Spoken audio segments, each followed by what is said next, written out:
ये बात भी तय है कि बहुत बातें हैं करने के लिए। उम्मीद करेंगे कि विकास संवाद निरंतर इस पहल को करता रहेगा। अब मैं जिन वक्ता को आमंत्रित कर रहा हूँ, शुभेंदु जी, वे क्राय में हैं और क्राय में महत्वपूर्ण भूमिका वे निभा रहे हैं। वे जिस विभाग के निदेशक हैं वह शोध, नीति, दस्तावेजीकरण जैसे मुद्दों को देखता है। और ख़ासकर जब हम नीतिगत मसलों की बात करते हैं और बहुत बड़ा जो गैप हमको या कमी दिखाई देती है वो ये होता है कि व्यवहार कुछ और होता है और बातें कुछ और होती हैं। तो खासकर बच्चों को लेकर पहल, बाल कल्याण की पहल यदि शोध आधारित हो तो वो कितना कारगर हो सकती है, ये शुभेंदु जी के काम को देखकर जाना जा सकता है। मैं उन्हें सम्मान के साथ आमंत्रित करता हूँ कि वे अपनी बात कहें। मैं विकास संवाद की जो सचिन भाई है उनसे बहुत कुछ सीखा है, और मध्य प्रदेश की जो जमीन है वो मेरा कर्म भूमि है, और मध्य प्रदेश के जितने साथी हैं यहाँ पे, पत्रकार है, एक्टिविस्ट है, सभी मेरे गुरुजन हैं। तो उनके साथ में फील्ड में काम करके आया हूँ। मैं कोई यूनिवर्सिटी में पॉलिसी एनालिस्ट सीखा नहीं है, मैंने इस वक्त साथियों से जो सीखा है मैं आपके सामने ला रहा हूँ। इसीलिए क्या होता है, पॉलिसी जो बनता है वो एक पॉलिसी मिराज होकर बन जाता है, जो ऊपर से जाती है। मिराज मतलब ऊपर से जाती है, नीचे धरातल में आते नहीं। सो मैं उसका थोड़ा सा हटके आज बात करने का कोशिश करूँगा। देखिए, पॉलिसी भी जो बनता है वो एपॉलिटिकल नहीं, वो राजनीतिक चीज़ नहीं, वो राजनीतिक है। ये बाजार, ये संचार, ये सरकार जो है, ये जो पॉलिसी लाती है, इसके पीछे बाजार की सबसे बड़ी भूमिका होते हैं। और बाजार डिसाइड करते हैं मीडिया का रोल क्या होगा, संचार क्या होगा, और संचार के साथ साथ सरकार की काम जो है वही आपके पास पॉलिसी लेके आती है जो पास होता है। अल्टीमेटली ये सारी चीज़ जो है बाजार को कैटर करता है, और वही बाजार डिटरमिन करता है नैरेटिव क्या होगा, और ये नैरेटिव डिसाइड करता है हमारी कैसे बनेगी। अगर आप, मैं बहुत छोटा से बोलूँ, आज के अगर मान लीजिए यूएस से ट्रम्प अगर चेन बांध के मजदूरों को भेज रहा है इंडिया में, उसके पीछे भी हमारा किसान नीति ही है। और पंजाब अगर डेटा आप देखेंगे, जहाँ तक जो मजदूर को चेन बांध के लाया गया वो कहाँ से है, तो गुजरात से है, वो आपका हरियाणा से है, पंजाब से है। कभी तो किसानी करते थे, आज किसानी उनका घाटा के सौदा है, तो जमीन बेच के इलीगल वे में अमेरिका जा रहे। कोई नॉर्थ ईस्ट का लोग आपको नहीं देखा चेन बांध के अभी तक आया है, वो आपके सामने नहीं आया है। क्या हमने उसको रिलेट किया कि because of the agricultural crisis उनको जाना पड़ा? वो हमारे नैरेटिव में नहीं आता, हमारे संवाद में नहीं आता, बात भी नहीं करते। तो अगर मैं नेक्स्ट स्लाइड में थोड़ा डेटा लेके आया हूँ, और मेरे को लगता है डेटा शायद यहाँ जरूरी नहीं है क्योंकि सब लोग गुणी ज्ञानी है, फिर भी मैं कुछ डेटा मैं जरूर दिखाने की कोशिश करूँगा। अगर ये आप सर्वे देखिए, एनएफएचएस का 4-5 की कंपैरिजन है ये। इसमें देखिए अगर हमारा जो इम्प्रूवमेंट हुआ है, इस इम्प्रूवमेंट में आप देखेंगे एनएफएचएस 4 से 5 में जो आपका एडुकेट डाइट जो है, जो 6 से 23 महीने के बच्चों को मिल रहा है, वो जस्ट 11.3% है। अगर 100 बच्चे हैं, 100 बच्चे में सिर्फ 11 बच्चे को एडुकेट डाइट मिल रहा है। हम लोग विकास की ओर जा रहा है, और ये सरकारी आंकड़ा मैं आपके सामने रख रहा हूँ। सिर्फ 11 बच्चे को मिलता है एडुकेट डाइट हमारे देश में। आप सोचिए हम विकास की कौन से पायदानी पर खड़े हैं और कौन सी पॉलिसी हम बना रहे हैं। अगर आप देखेंगे स्टंटिंग जो है उसका भी अगर ले लूँ, एनएफएचएस 5 की डेटा है, हमारे देश जो स्टंटिंग है अभी भी 35.5, मतलब 36 बच्चे 100 में स्टंटिंग में पीड़ित है। स्टंटिंग में तो पूरा इंटर-जेनरेशनल न्यूट्रिशनल डेफिशिएंसी है जिसके चलते स्टंटिंग है। मैं उसके बारे में अपना एक अनुभव बताना चाहता हूँ। मैं नॉर्थ ईस्ट से आता हूँ, और जब मैं पहले बार मध्य प्रदेश में आया, हमने नॉर्थ ईस्ट में जो ट्राइबल्स देखा है, लंबे चौड़े, मेरे 2 साथी बैठे वहाँ पे, हमने लंबे चौड़े कोई न्यूट्रिशन के इशू को भी दिए देखा। और जब मैं मंडला में गया मध्य प्रदेश में, बोला ये ट्राइबल है। विश्वास करिए, मेरा आँख जो है, मैं बिलीव नहीं किया ट्राइबल कैसे हो सकता है, कुपोषण है, शॉर्ट है, कैसे हो सकता है ट्राइबल।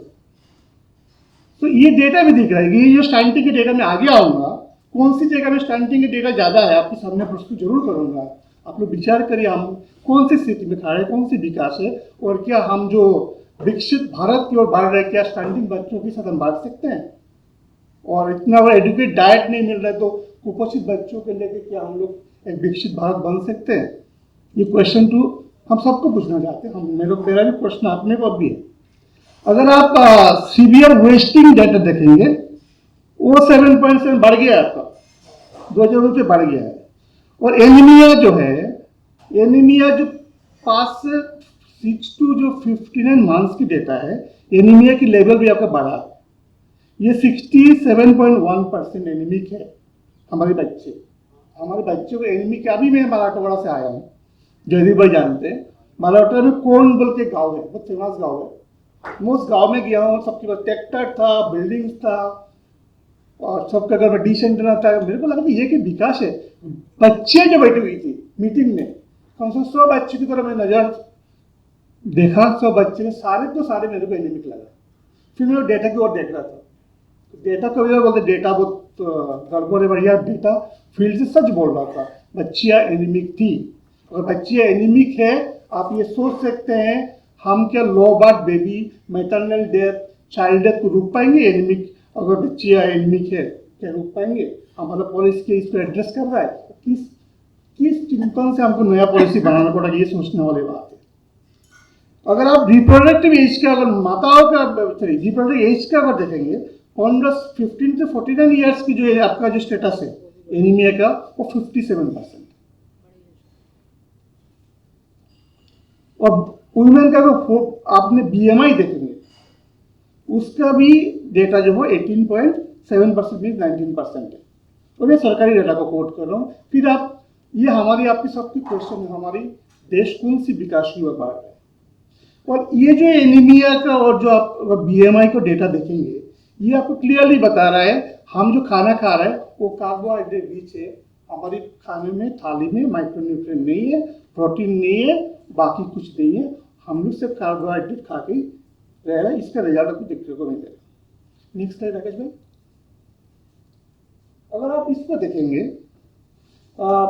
ये जो प्रिविलेंस और जो आपके मिनिमम डायटरी डाइवर्सिटी फेलियर जो है हमारे देश में, इसको आप अगर देखेंगे, ये एक जर्नल, नेशनल मेडिकल जर्नल में जो पब्लिश हुआ है, ये data is again based on NHS 5।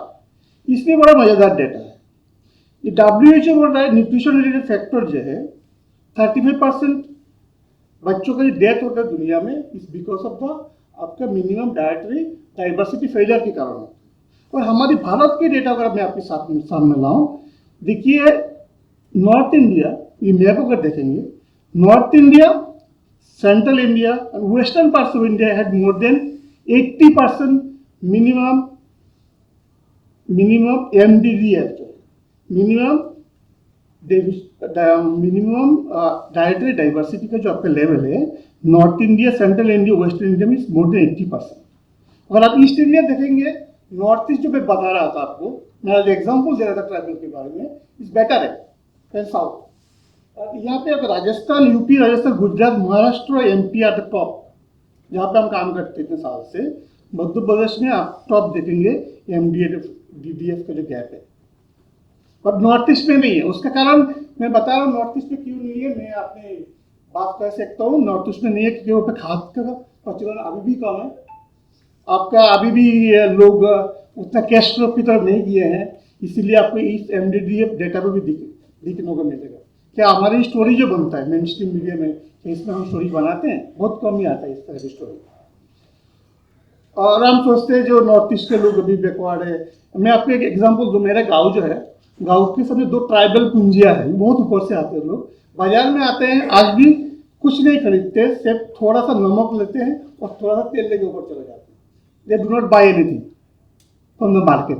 Market जितना दूर है, बाजार जितना दूर है, उनका जो पोषण की स्थिति उतना बेटर है। और अगर आप ये देखेंगे, एजुकेशन जो है, न्यूट्रिशन जो है, इसको देखना पड़ेगा बाकी मुद्दों के साथ, शिक्षा के साथ। और आप देखिए चिल्ड्रन विथ यंगर मदर, जहाँ पे चाइल्ड मैरिज की स्थिति ज़्यादा है, जहाँ पे मदर शिक्षित नहीं है, वहाँ पे आपका जो MDDF का लेवल है वो 78% और 81% है। मतलब कुपोषण अगर हम काम करते हैं, पॉलिसी बनाएंगे और हम शिक्षित चाइल्ड मैरिज के इशू को हम एड्रेस नहीं करेंगे, बालिका शिक्षा की ओर हम आगे नहीं बढ़ेंगे, तो हम ये जो मिनिमम डायटरी डाइवर्सिटी फेलियर जो है, इसको हम एड्रेस नहीं कर सकते। इसीलिए हमको होलिस्टिक सिचुएशन में काम करना पड़ेगा। किसानी के काम अलग है, वुमेन डेस्क का काम अलग है, कल ये सब बात हुई है तो मैं आगे और दोहराना नहीं चाहता हूँ। ये डेटा भी आपको दिखा रहा है, जो कल आप लोग बात कर रहे थे, ये data is showing that the reality. अगर आप देखेंगे जो हमारे देश में जो एमडीडीएफ का स्टेटस जो है मध्य भारत में एमपी भी आता है। एमपी का अगर आप स्थिति देखेंगे, शेड्यूल कास्ट बच्चों में एमडीडीएफ का जो स्टेटस 85.4% है। मतलब मध्य भारत की बच्चे जो है ये जो मिनिमम डाइटरी डाइवर्सिटी फेलियर जो है सबसे ज्यादा है। देन आपका अगर एससी पॉपुलेशन पंजाब देखेंगे, फर्क है यहाँ पे। अगर आप नॉर्थ ईस्ट का, मैं नॉर्थ ईस्ट के ज्यादा नहीं बोलूंगा, मैं भारत की हूँ, बट नॉर्थ ईस्ट का आप देखिए ट्राइबल बच्चों में एमडीडीएफ जो है वो 62.4 बेटर है, much better than other part of India. Again जो एमडीडीएफ का आप गरीबों में एमडीडीएफ का ज्यादा इश्यूज है। अगर दिल्ली के स्लम का एग्जाम्पल लीजिएगा, और वहाँ पे बैलेंस डाइट नहीं है। माँ सुबह काम करने जाती है और 5 रुपया दे जाती है बच्चे को। सचिन भाई के साथ हम स्टडी कर रहे थे उत्तम नगर के स्लम में, और पार्ले बिस्कुट पूरा दिन बच्चे रहते हैं वहाँ पे। आप देखेंगे जो जहाँ पे गरीब है वहाँ पे सिचुएशन जो है मिनिमम डाइटरी डाइवर्सिटी जो है सिचुएशन बुरी है। और स्लम के ऊपर देखिए, गांव में कोई जॉब एम्प्लॉयमेंट नहीं है, सब लोग अर्बन में आ रहा है, सब स्लम में जा रहा है। अब सीधी सोच सकते क्या होने वाला है वहाँ। तो ये टाइम उन्होंने कह दिया, टाइम बड़ा शॉर्ट है, बट मैं ज़्यादा नहीं टाइम लूँगा, जल्दी करता हूँ। ये जो आप अगर देखेंगे इकोनॉमिक कॉन्स्टेंट्स एंड इन्फ्लेशन, आप सबसे ज़्यादा आपका इन्फ्लेशन किस में है? इकोनॉमिक सर्वे का डाटा आप देखेंगे, सबसे ज़्यादा इन्फ्लेशन आपका फूड पे है। फूड पे भी फल और सब्जियाँ और दाल, हमारे देश में दाल और तेल। तो ये इकोनॉमिक कॉन्स्टेंट इन्फ्लेशन के डाटा देखेंगे तो ये इन्फ्लेशन इसमें दिखता है। और चेंज इन फूड हैबिट्स, जो मैंने बोला, संचार जो है वो हमारे आदतें चेंज कर देता है। आज मैडम ने बोला पैकेज फूड, प्रोसेस फूड में हमारा खर्चा बढ़ गया है। हम लोग ज़्यादा, अब कुरकुरे का पैकेट, अब कोई भी स्लम में चला जाइए कुरकुरे का पैकेट मिल रहा है, जिसको न्यूट्रिएंट वैल्यू कुछ का है नहीं, ज़्यादा शुगर, सैचुरेटेड फैट सब हमारी ज़िंदगी का हिस्सा बन गया है। और आप अगर हम बोलेंगे ऑर्गेनिक फूड की बात हो रहा था, ऑर्गेनिक फूड, अगर बाजरा की रोटी आजकल गरीब नहीं खा सकता। आज गरीब के सामने गेहूं ही खाना पड़ेगा, क्योंकि 5 किलो गेहूं का दाम दिल्ली में 230 रुपया है, और कोई मल्टीग्रेन आटा लाएगा तो 370 रुपया है। एक गरीब उसको अफोर्ड नहीं कर सकता। और सिक्किम बीच में, सिक्किम के पॉलिसी की बात करूं, Sikkim suddenly one morning Sikkim declares the organic state, और सबने उसको बहुत अच्छे एग्जाम्पल दिया। बट कुछ दिन के बाद सिक्किम को चेंज करना पड़ा पॉलिसी। मैं उस समय सिक्किम में ही था, क्योंकि सिक्किम में देखा गया जो ऑर्गेनिक फूड जो आ रहा है उससे रिच ही खा सकते, गरीब सिक्किमी जो मजदूर गया हुआ है they can not afford it. तो उसमें फिर सरकार को विड्रॉ करना पड़ा। तो ऑर्गेनिक फूड जो है वो आज रिच लोगों का फूड हो गया, मेला होता है। Miss information, obviously miss information, जैसे प्रोटीन पाउडर है, हमारा एक हेल्थ एंड वेलनेस इंडस्ट्री जिस तरह से बढ़ रहा है, तो उसमें मिस इन्फॉर्मेशन बहुत सारे आता है। और न्यूट्रिशनल डेफिशिएंसी जो है वो सिर्फ गरीबों में नहीं है, ओबेसिटी है, इट्स बिग इशू एवरीवेयर। तो protein powder, kidney failure, it's frequent cases. और इंडिया जो है ये नॉन कम्युनिकेबल डिजीज का एक कैपिटल हो गया। आज छोटे छोटे बच्चों का आपका वो हाई ब्लड प्रेशर, उसका ब्लड शुगर, ये तो रेगुलर फेनोमेनन है। इससे कितना लोग गरीबी में चले जाते हैं। To address the issues of non communicable diseases, उसको भी हमें ज़्यादा शोध करने की जरूरत है। लॉस ऑफ ट्रेडिशनल क्रॉप्स, और तो ज्वार बाजरा मिलेट आजकल नहीं है, बहुत कम है, वो भी बहुत छोटी जगह पे हो रहा है, स्मॉल स्केल में हो रहा है, उससे कॉस्टिंग इतनी ज़्यादा है वो मार्केट में टिक नहीं पाता। और कमिंग 2 अप्रैल जिस दिन ट्रम्प की जिन पॉलिसी आएगा, अगर हमने अमेरिकन एग्रीकल्चर प्रोडक्ट्स को इंडिया में अलाउ किया तो आप सोचिए इसका इम्प्लीकेशन क्या होगा। जैसे वर्ल्ड फूड प्रोग्राम जब आया था, ये हमारी उनकी किसान की सरप्लस चीज़ों का गंदा सड़ा हुआ चीज़ हमारे देश में दाम किया गया था। अगर 2 अप्रैल की बाद हमने उनके लिए अगर अमेरिकन प्रोडक्ट के लिए मार्केट खोल दिया तो क्या अपना ट्रेडिशनल क्रॉप जो बच पाएगा? ये भी एक सोचने का बात है from the policy perspective. Chemical fertilizer की बात तो आप सभी जानते हैं। मैं अब सुबह बत्तख का देख रहा था, पेस्टोलॉजी देख रहा था। पहले नॉर्थ ईस्ट में, अभी भी वो जिंदा है कुछ कुछ, जगह में आप देखेंगे बत्तख है, बत्तख से आपका जो रासायनिक प्रयोग कम हो रहा है और छोटे छोटे मछलियाँ खत्म हो रहा है, छोटे छोटे मछलियाँ में जो प्रोटीन के सोर्स था, अदर माइक्रोन्यूट्रिएंट सोर्स था, खत्म हो गया। तो हमारी फिशिंग पॉलिसी को भी देखने का जरूरत है, हम क्या प्रमोट कर रहे हैं। आप कुछ बड़े बड़े तालाबों में जो फिश आप प्रोडक्शन कर रहे हैं, उस प्रोडक्शन के चलते हमारे ट्रेडिशनल फिश खत्म होता है। तो हमारा ये केमिकल फर्टिलाइजर के चलते जो इम्प्लीकेशन हो रहा है, आप उड़ीसा जाइए, पश्चिम उड़ीसा, अभी मैं उड़ीसा में था, पश्चिम उड़ीसा में एक ट्रेन चलती है, उसको कैंसर ट्रेन बोला जाता है। प्रोडक्शन खूब बढ़ गया है, बीकानेर से चलती है। तो हमारा प्रोडक्शन तो बढ़ा है कि उस समय प्रोडक्शन बढ़ने के साथ जरूरत भी था। ग्रीन रिवोल्यूशन पंजाब में ये बताइए धान का खेती कैसे हो सकता है। धान का तो छत्तीसगढ़ में होगा, बंगाल में होगा, उड़ीसा में होगा, नॉर्थ ईस्ट में होगा, साउथ में होगा। पंजाब में धान की खेती के लिए उसका मौसम उसके लिए बना हुआ नहीं, राजस्थान में हो रहा है, गंगानगर में हो रहा है, कैसे हो पाएगा। और महाराष्ट्र में जैसे हमने गन्ना की खेती किया, ज्वार बाजरे को उनके रिसर्च भी है, खत्म कर दिया, कैश क्रॉप की ओर बढ़ गई। अभी रिसेंट जो है उसमें इंडियन बड़ा बड़ा कॉर्पोरेट जाके केनिया में खेती कर रहे हैं, क्योंकि इंडिया सबसे ज्यादा इंपोर्ट करता है आपका आज ऑयलसीज और पल्सेस। तो केनिया में खेती करके इंडिया में आ रहा है कि हम India is not self sufficient in terms of oilseeds, हम लोग इंपोर्ट करते हैं। नेशनल मिशन बना है वो पाम ऑयल का। पाम ऑयल में अब पाम ऑयल जो है इंडिया दुनिया की दूसरी नंबर कंट्री है जो हम लोग उसको कंज्यूम करते हैं। जो आप चाय के साथ जो रास्क लेते हैं वो रास्क पाम ऑयल से बना हुआ है। तो उसका जो इम्प्लीकेशन है, हेल्थ इम्प्लीकेशन जो है, आजकल आलसी नहीं देखने को मिलता है।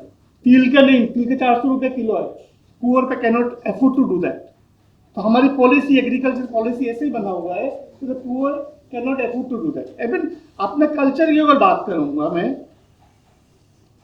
कल्चर जो है अपना जो हार्वेस्टिंग फेस्टिवल, अगर स्टेट को रिसर्च किया जाए, हमारा सारे हार्वेस्टिंग फेस्टिवल में हम लोग ट्रेडिशनल मिलेट्स के लिए होता था। आज के दिन में जो न्यू जनरेशन है उसको पता नहीं है क्या हो रहा है। और लास्ट बट नॉट दैट, जो climate change and hidden hunger जो है, क्लाइमेट चेंज जो है ये इतना हैवॉक हो रहा है, ये बाकी जो भी चीज़ है safe it is promoting, last एक स्लाइड के पास, इट इज प्रमोटिंग एंड रीएनफोर्सिंग जो है ये हमारी ये सेफ कार्बोहाइड्रेट डिश फूड को रीएनफोर्स कर रहे हैं। इसको आगे आगे कर दीजिए, आगे कर दीजिए, नहीं बोलूँगा मैं आगे। ये चक्र जानना बहुत जरूरी है। ये चक्र है, ये जो चक्र है, मैं इतना निगेटिव और पॉजिटिव भी है, लीन ऑफ होप, ये एक होल गवर्नमेंट अप्रोच है। पहले इस अप्रोच को OECD कंट्री ने इंट्रोड्यूस किया था और इंडिया ने भी इसको एडॉप्ट किया आफ्टर 2015 जो SDG गोल है। इसमें ये पूरा अगर देखेंगे, food standard, value chains, environment and choices, is talking about all this thing. ये चक्र है, बीच में से ये जो है होल गवर्नमेंट अप्रोच पूरा एक चक्र है। अगर मैं इसको सीधा सीधा बोलूँ, it is talking about mode of conversion approach. आपके एग्रीकल्चर फिशिंग से आपका अलग नहीं हो सकता और आपके फिशिंग से टूरिज्म अलग नहीं हो सकता। रूरल टूरिज्म ये जू नहीं है। रूरल का मैं गांव से आता हूँ, मेरा घर गांव में है, मैं एक चिड़िया का खाना की पशु नहीं हूँ। तो ये रूरल टूरिज्म का जो एस्पेक्ट है, it can not address the nutritional और minimum dietary diversity issue, it can not address it.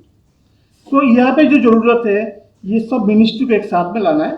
इससे कुछ अच्छा काम भी हो रहा है। ये मिलेट मिशन का उड़ीसा का एग्जाम्पल है, जहाँ पे NGO, बाजार, संवाद और समाज और सरकार मिलके जो बहुत ही अच्छा एग्जाम्पल है मिलेट मिशन उड़ीसा की है, ये आपके सामने मैं रख रहा हूँ। तो ये कुछ रिकमेंडेशन है जो मैं अभी दोहराया हूँ। तो हमारी संवाद को चेंज करना पड़ेगा, बाजार